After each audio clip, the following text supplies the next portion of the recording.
जय श्री राम दोस्तों, रंजित तंजोराट में आपका स्वागत है।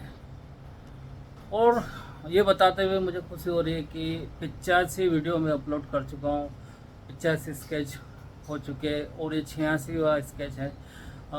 अब लगभग हम अपने मंजिल के पास पहुँच चुके हैं और पहुँचने वाले हैं। बहुत जल्दी स्केच फाइनल होने वाले हैं और फिर एक एक पेंटिंग जैसे जैसे फाइनल होगी वैसे मैं बनाता जाऊँगा।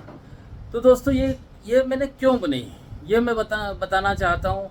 मैंने किसी के ऑर्डर से नहीं बनी, इससे मेरे को पैसा नहीं कमाना है, फिर ये भी बना के बेचना ऐसा मेरा कोई उद्देश्य नहीं है। सेल्फ अपने मन में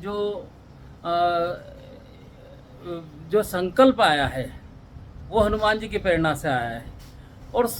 और उसको बनाना जैसे ही मुझे संकल्प और प्रेरणा मिली हनुमान जी से, तो मैंने बनाना स्टार्ट किया। अब 108 पेंटिंग में रामायण जी समेटना बहुत कठिन काम है, क्योंकि अगर हजारों हजारों पेंटिंग बन जाए तब भी पूरी रामायण जी समेट उसमें नहीं बन सकती।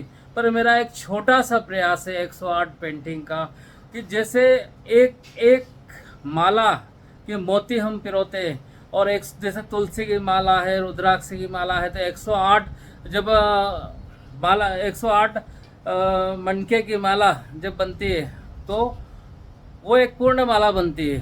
और उसी से सारी सिद्धियाँ और तपस्या करते हैं ऋषिवर और भक्तगण। तो उसी कड़ी में मैंने ये सोचा मैं 108 पेंटिंग बनाऊँ। 108 में जितना हो सकता है, जितना ज़्यादा से ज़्यादा, वो मैंने कोशिश की कि पूरे रामायण के जो मेन सीन है, मेन सब्जेक्ट है, मेन प्रसंग है, वो बनाने की कोशिश की है। तो अभी हम लगभग कुंभकर्ण को उठाना यहाँ तक पहुँच चुके हैं, क्योंकि जब 4 महारथी मर चुके पहले दिन में, तब रावण बहुत ही हताश हो गया था।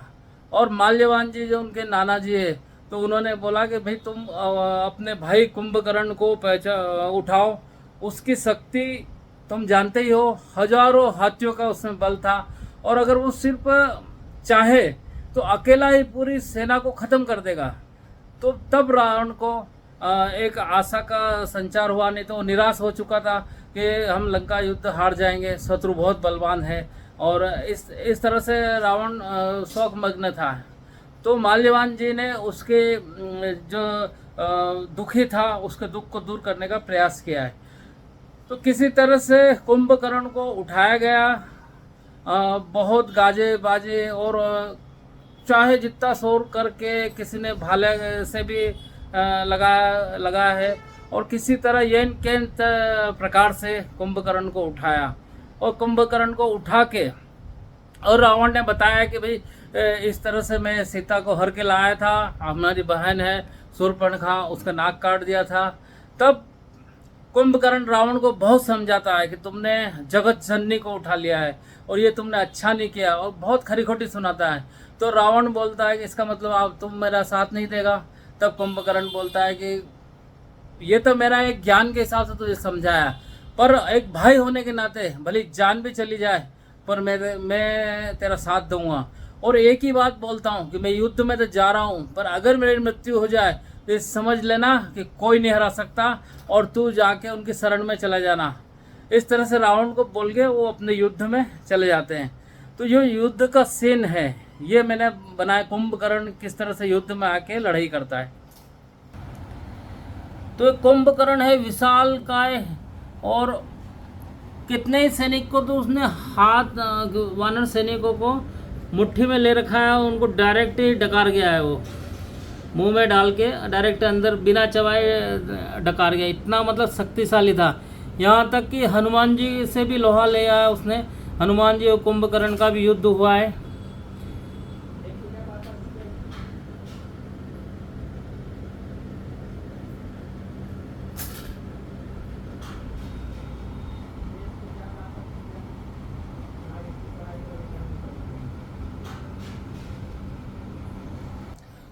तो दोस्तों 86 छियासीवा स्केच का वीडियो बना रहा हूँ, और बहुत मन से, बहुत सोच समझ के, बहुत एक एक सब्जेक्ट में विचार करके स्केच किया है।